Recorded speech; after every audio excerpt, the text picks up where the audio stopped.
Bueno, nos encontramos nuevamente aquí en una tarde bastante gris en la ciudad de Azul y volvemos con otra edición de El Noticiero Psicológico. Hoy vamos a hablar de Alfred Adler. Vamos a contar un poquito sobre quién fue este señor y un poquito también sobre su vida, ¿no? Adler nació el 7 de febrero de 1870 en Viena. Un datito de color, era acuariano. Se formó como médico oftalmólogo en la Universidad de Viena en 1895. Era el segundo de sus hermanos. Era una persona enfermiza, raquítica y padecía también de crisis de ahogo. Además, tenía celos de su hermano mayor y estaba en constante rivalidad con él, que o casualidad o causalidad también se llamaba Sigmund. Para Adler la familia no era de real importancia, como sí lo eran los vínculos de grupo y fraternidad, ya que en su vida también era despreciado por su padre. Bueno, Adler comenzó su colaboración con Sigmund Freud en el año 1902, cuando fue invitado a ser parte de la Sociedad de los Miércoles como uno de los 5 miembros fundadores. De esta manera convirtiéndose en el primer presidente de la agrupación. Permaneció en este círculo freudiano durante 9 años, en el cual contribuyó con las bases orgánicas de la neurosis. Un caso clínico a la cuestión de la paranoia y otro aporte como fue la unidad de la neurosis. Luego, en febrero de 1910, da una conferencia sobre el hermafroditismo psíquico, en el cual expresó que los neuróticos calificaban a lo femenino como inferior y a lo masculino como superior, situando así la predisposición de la neurosis. La aparición de la neurosis, desde su punto de vista, era la consecuencia de un fracaso de la protesta masculina que esto derivaba a una lucha entre sí, ¿no? Para Adler, el psiquismo en el sujeto era mitad femenino y mitad masculino. Y cuando no podemos regular estos sentimientos psíquicos, decía él, que siempre las formaciones neuróticas derivan a lucha buscando siempre el sentimiento de superioridad. Y estos mismos van a ser regulados también por el sentimiento de comunidad, que era el regulador del carácter. Bueno, en el año 1911 se produce la disolución de Adler, de este movimiento psicoanalítico, y en este momento el autor estaba construyendo una psicología del yo en relación a lo social, a la adaptación y sin inconsciente, ni determinación por la sexualidad. Bajo este concepto se alejaba del pensamiento freudiano, acá es donde comenzaron sus conflictos con Freud, basándose en las concepciones desarrolladas en su obra del año 1907, denominada Estudios sobre la inferioridad de los órganos.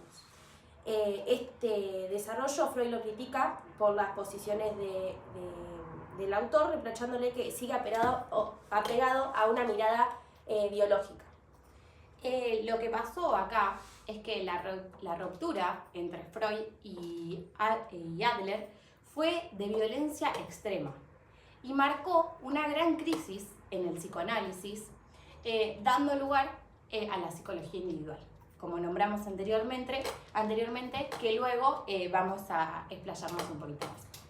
Bueno, en el año 1912 publica su teoría sobre el carácter neurótico, donde le roba los conceptos a Freud, los analiza. Aquí expuso lo esencial de su teoría, de su doctrina, y un año más tarde fundó la Asociación para una Psicología Individual con ex miembros de la Sociedad de los Miércoles. Como para que Freud no le tenga rencor si también le robaba sus discípulos. Un datito de color es que Adler no se creía el segundo de Freud, no se creía su discípulo, sino que bueno, se creía un poquito más importante, pero lo que por ahí le pasaba también a Adler era que venía con unas cositas por atrás que siempre ser el segundo, ¿no? El segundo hermano, el segundo de Freud y el rechazado por el padre también. La psicología individual que propuso este hombre concebía al sujeto como una unidad indivisible. Es decir, que el sujeto no poseía inconsciente, sino que proponía que el carácter del sujeto era adquirido y teleológico. Es decir, que se orientaba su carácter a una meta ficticia que miraba siempre hacia el futuro.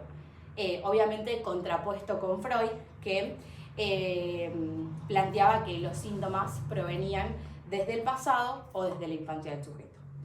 Este sujeto para Adler era consciente, y ya si algo no estaba en la conciencia, él decía que la conciencia había que construirla. Entonces, para él, la causa del carácter neurótico es orgánica, es biológica, ya que todos nacemos con una inferioridad de órganos y una prematurez humana que, bueno, como dije, es biológica y que nace con un desarrollo inferior. Esta prematurez humana era el primer sentimiento que formaba el síntoma.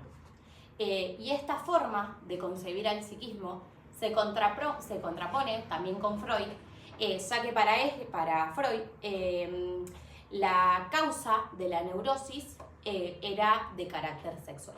Bueno, para Adler esta estructura del carácter basándose en la prematurez humana crea sentimientos de superioridad y de inferioridad. Como mencionamos anteriormente, son representaciones mentales psíquicas, representando a lo femenino como inferior y a lo masculino como superior. Este último se representa de forma agresiva. Utiliza el sentimiento también de comunidad como mediador y regulador del carácter, basándose en el interés social para que el sujeto pueda vivir en sociedad y en comunidad. Es decir, que se orienta a la conducta.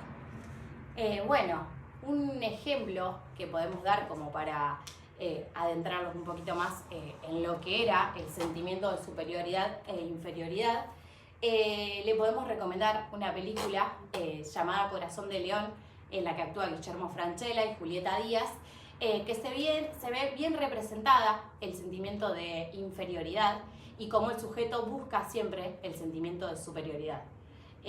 Una síntesis pequeña es que en la película Francella actúa de un hombre petizo, chiquito, y busca siempre estar a la altura de los demás, teniendo casas grandes, camionetas grandes y enamorándose de una mujer muchísimo más grandota que él.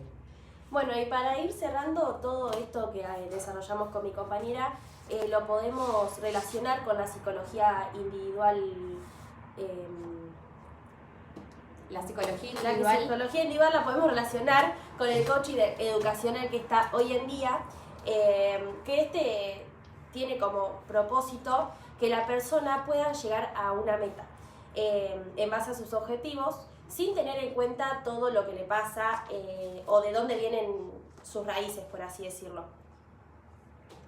Claro, no tiene en cuenta todo lo que el sujeto trae consigo, sino que lo que hace el coaching es fijar una meta, hacer que el sujeto trate de alcanzar esa meta, y si esto fracasa, se cambia el objetivo para llegar a esa meta y mirando siempre hacia el futuro. Bueno, esperamos que haya sido claro y conciso la teoría de Adler y quién era este señor, y nos encontraremos próximamente con algún otro teórico que les interese. Nos pueden dejar unos mensajitos para saber de qué quieren que hablemos en el próximo episodio. Nos vemos, gracias. Ya está, que me paro yo. Sí.